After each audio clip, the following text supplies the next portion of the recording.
How to fix Windows 11 not printing in color. 1. Restart your computer and the printer. 2.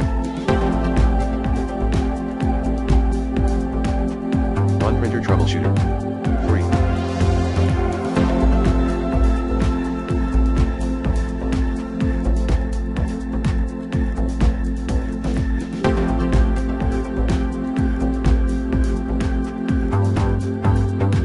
Update the printer driver using the recommended Avast driver updater in this video guide.